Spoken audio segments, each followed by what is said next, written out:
이용수 할머니의 배후 조종자들. 이용수 할머니의 두 차례에 걸친 기자회견으로 인해 윤미향 의원과 정의기억연대에 대한 논란이 뜨겁습니다. 이용수 할머니는 30년간 함께 활동한 윤미향과 등을 지며 날선 공격을 해대고 있습니다. 더욱이 수양딸이라는 자가 나타나 이용수 할머니와 상의하에 기자회견문을 작성했다고 말합니다. 며칠 후에는 7, 8명이 협의하에 썼다고 말을 바꾸기도 합니다.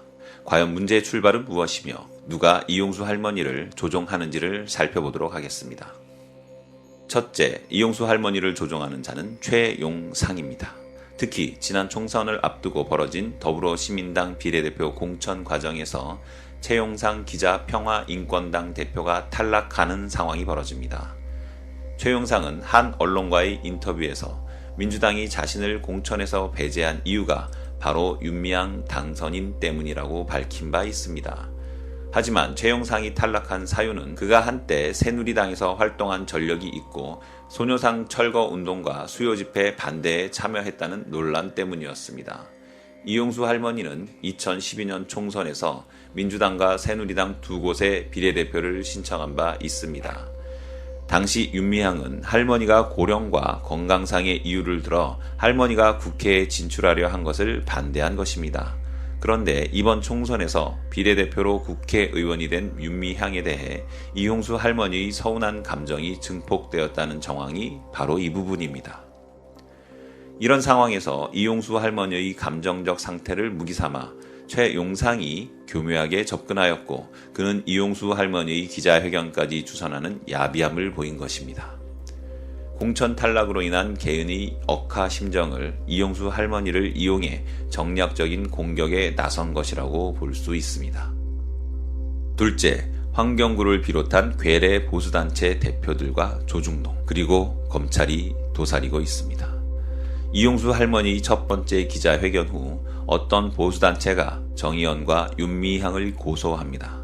그리고 회계 부정 논란과 윤미향 남편의 간첩서를 조중동이 기사화합니다. 윤미향 딸의 사생활까지 조사하는 만행을 저지르기도 합니다. 그리고 검찰은 압수수색에 돌입합니다. 저들이 민주진영의 인사에 대해 모욕주기와 범죄자 프레임을 씌우는 틀에 박힌 공식입니다. 2004년 위안부 출신의 신미자 할머니는 무궁화 할머니회라는 단체를 만들어 윤미향과 정대협을 고소합니다. 당시 일본의 사과 없는 배상을 거부한 윤미향과 정대협을 처벌해달라는 고소건이었습니다.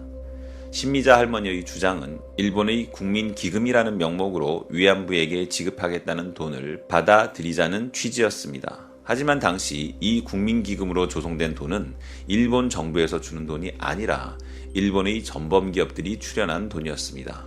결국 그 돈은 사사카와 재단에서 나온 돈이며 아시아 여성기금이라는 이름으로 포장되어 2015년에 다시 등장합니다. 셋째, 일본의 극우 세력과 일본 정부가 우리나라의 극우 세력과 결탁되어 있습니다. 현재 일본 정부는 한국 정부를 공격하여 한국의 정권 교체에 영향을 끼치려 하고 있다는 것입니다. 과거 보수정부 시절 한일 관계는 일본이 주도권을 쥐고 흔들었습니다. 대표적인 사례가 박근혜 정부 시절에 있었던 한일 위안부 합의입니다. 당시 위안부 할머니들과 정의원에서 요청했던 것은 일본의 사과와 손해배상이었습니다. 하지만 일본은 공식적인 사과조차 없이 돈으로만 위안부 문제와 전쟁 범죄를 해결하려 했으며 불가역적 합의라는 조항을 포함시켜 다시는 한국에서 이 문제를 거론하지 않도록 못을 박아 놓으려는 속셈이었던 것입니다. 또한 위안부는 한국이 만들어낸 조작이다 라는 프레임을 일본 정부가 가동 중에 있음에 주목해야 합니다. 지금 일본 정부와 우익 세력들이 노리는 것은 바로 위안부는 조작이고 가짜다 라는 주장을 만들어 유포하고 있습니다. 그러나 일본 정부의 기대처럼 이용수 할머니의 입에서도 끝내 위안부는 가짜다 라는 말은 나오지 않고 있습니다. 결국 현재의 한일 관계를 나쁘게 만드는 장본인이 위안부 문제로 일본을 괴롭히고 있는 윤미향과 문재인 정부에 있다며 일본의 극우 언론들이 연일 보도하고 있습니다. 위안부 문제를 없었던 일로 숨기고 싶어하는 일본이지만 위안부는 유엔 인권위원회가 공식적으로 인정한 전쟁 범죄입니다.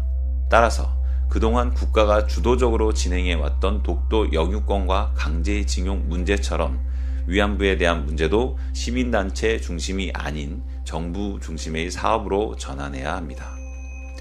지금 윤미향과 정의연을 둘러싼 이 사태는 일본과 친일파의 조작 그리고 조중동의 가짜뉴스 유포 그 이상도 그 이하도 아님을 명심해야 합니다.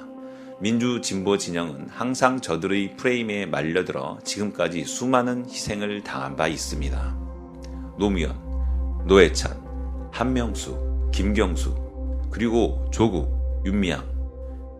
이제 또 누가 다시 털려야 합니까? 누가 또 당해야 합니까? 저들은 얼마 전 유시민 이사장까지 털려고 하다가 실패에 그친 적이 있습니다. 여기에서 윤미향에 대한 공격을 방어하지 못하면 이제 대선 주자인 이낙연, 김부겸, 이재명, 박원순에 대한 공격을 줄줄이 감행할 것입니다. 여러분, 윤미향을 지키는 것은 단지 윤미향 개인을 지키는 일이 아닙니다.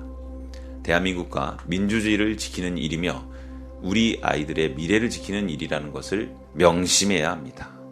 이상 서울의 소리 보도국장 서정우였습니다.